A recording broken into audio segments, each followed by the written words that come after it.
welcome to Disney Day 10. Today we will be reviewing and rating 101 Dalmatians. 101 Dalmatians is the second film in a short space of time Disney did with dogs. First it was Lady and the Tramp, which was a variety of dogs, and now with only one film in between them, we have 101 Dalmatians, which funnily enough is about Dalmatians. Yeah, so 101 Dalmatians centres around the lives of Pongo and Perdita, the two Dalmatians of Roger and Anita, and all their adventures. They have puppies. Their puppies get stolen by Cruella de Vil. They go get the puppies back with the help of the Twilight Bark and various other animals. So I believe it's Colonel, Captain and Sergeant Tibbs. And then they all become a happy family and decide to adopt an extra 84 Dalmatian puppies that they rescued to become 101 Dalmatians. I'm going to start with the villain, I think, because when we think of 101 Dalmatians, I think Cruella de Vil is probably the thing that has carried on the most. I personally think she's a great villain. I mean, just artistically, she's wonderful to look at because she's like this stick thin monster, but she wears like these really puffy fur coats that make her larger than life. So she's kind of like a paradox of a person. She's like stick thin and frail, yet she's the biggest character in the film, and like that's really a fun animation choice, I think, for Disney. Mm-hmm. I don't like her because she tries to kill puppies, which just means that she's doing her job as a villain well. But yeah, she's a fashion designer, isn't she, who wants to make a spotted fur coat. She decides that the best fur to do that with is Dalmatian fur, and basically tries to buy the 15 puppies from Anita and Roger, and then decides that when she can't buy them, that she's going to steal the puppies, along with all the other puppies that she's stolen, to make her fur coats. Yeah, it's pretty. She's a pretty memorable villain. I mean, it's just her like her sweet nature when she's trying to get something she wants, and as soon as that doesn't work, she turns into this foul woman. And there is that amazing shot of when she's driving down, her eyes are lit up with rage, and it's such a good shot. She, out of all of the villains, she has probably one of the most horrible motives, because it's again kind of a lazy evil, but she has a bit more motive than Lady Tremaine did. But it's just that because she wants to skin puppies, and to her, she just doesn't understand that that's a bad thing to do, and I think it makes her like skin crawling. But that's why it's such a good film for me, because we're hung on this great villain. She has a good song. She has one of the only songs in 101 Dalmatians. It's not a very musical one, other than Cruella de Vil.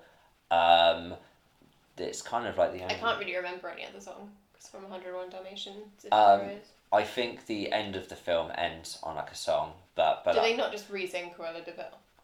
I think they change it slightly, but there's only two real songs, I believe. Quote me if I'm wrong. Cruella de Vil and whatever they end on. Yeah. So it's not very musical. But I like that because I think 101 Dalmatians doesn't need the singing and the dancing. You can just crack on with the story. Well, it's the same as Lady and the Tramp, isn't it? That didn't have a lot of songs. Other than Cruella de Vil, I mean, the puppies are good fun. I don't mind them as characters. I think they're a healthy mix of several other Disneys. I think Lady and the Tramp probably had better dog characters personally.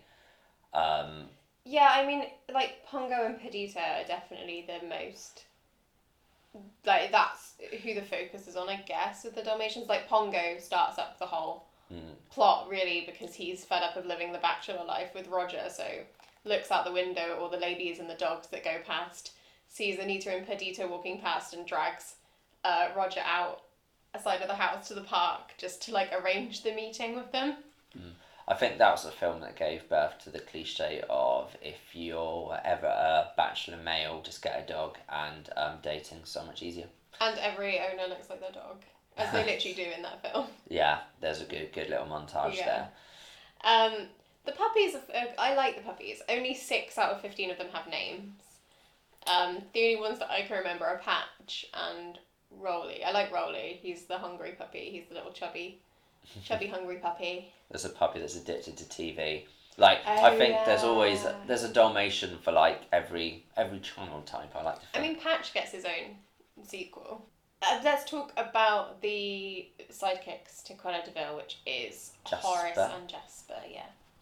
They're good. They're like good fun thugs.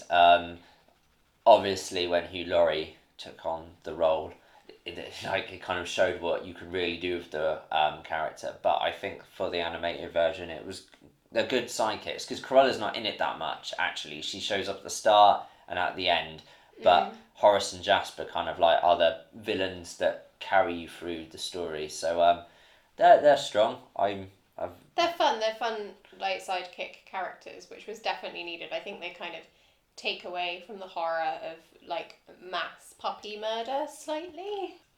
I think another paradox with Cruella de Vil is that she's might be have one of the evilest motives, but she's still shown in quite a comedic light. So I wouldn't say that it's all like there's certain Disney villains where it's just they focus on the villainy so much, and every moment they're doing something horrendous. And then you get other villains like Hook, where it's all comedy.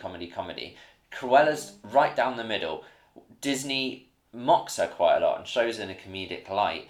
At the same time, he's like be careful with her because she is still a dangerous character. We might be making fun of her, but that doesn't make her less dangerous. And I think that's like a good moral for Disney. Like, don't trust strangers. Yeah, there's also the nanny, the character. Yeah. Who is voiced by the same lady who does Lady in Lady and the Tramp and Merryweather in Sleeping Beauty. That's just an extra little factoid that for you. With the older Disneys, the voice actors, you can kind of track them. Disney tend to find a voice actor they really liked and then kind of stuck with them for about 3 films. Yeah, well that's like Sterling Holloway, isn't it? Who's Car, Winnie the Pooh and Roquefort and more, which is kind of in the next ones we've got coming up, it's like he's in Jungle Book, Aristocats and Winnie the Pooh, which are kind of like pretty much in like a running order. Yeah, Disney, I think Disney liked, again, because we've got 2 dog ones, like one after the other, you get the impression that Disney finds something they like and then they latch onto it just to play it safe.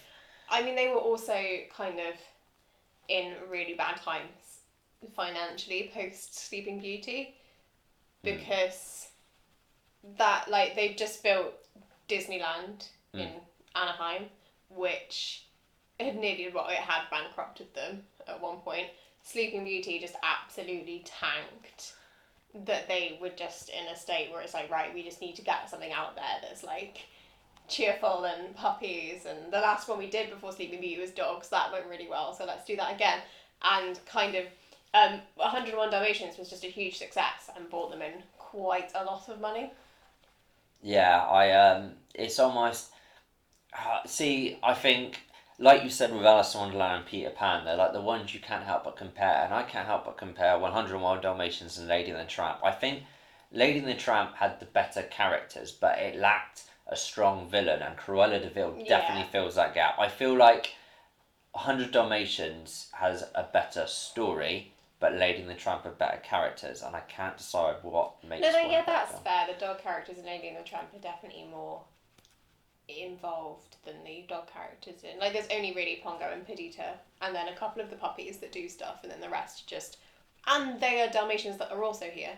Yeah, I think if you're gonna do a film with... I'm not saying all 101 Dalmatians don't need a personality, but you need to have quite a lot of them. Like with the 7 Dwarfs, each one of them was memorable in their own way, and they should have gone with that for like at least 7 of the principal puppies, I think. Yeah, that's fair. We done discussing? I'm happy. Cool, I'll give a fun fact. I'm going to actually have to read this number because I can't pronounce it. So my fun fact is that there are 6 million 6,469,952 spots in the film. So after counting all the spots frame by frame, that is how many there are. Pongo has 72 spots, Perdita has 68, and every other puppy in there has 32 spots. We spent all night counting those, so like this video, we did this on the internet. Yeah, it's on Oh My Disney. Rating time. Yes, I'll let you go first. I'm not sure. I like 101 Dalmatians, and I remember liking it more than like Lady and the Tramp, but now I'm coming back to them. I'm like 101 I like because it's anchored by Cruella, whereas Lady and the Tramp probably is a little bit more three-dimensional. I can't bear to go too much lower though. I'm gonna give it 1 point lower with a 6. Cool. I'm actually going to give it a 7. Oh. Because I'm just looking at what I've scored the rest, and I definitely prefer it slightly more to Lady and the Tramp. Sorry, I really like Dalmatians. I would like 101 Dalmatians to be on that. And I like the songs, and I gave Sleeping Beauty a 6 as well, and I'm like, well, I definitely like it more than I like Sleeping Beauty, so yeah, 7. It's not my highest, my second highest. Cool, yeah. And with that, we're off. Have a magical rest of your day.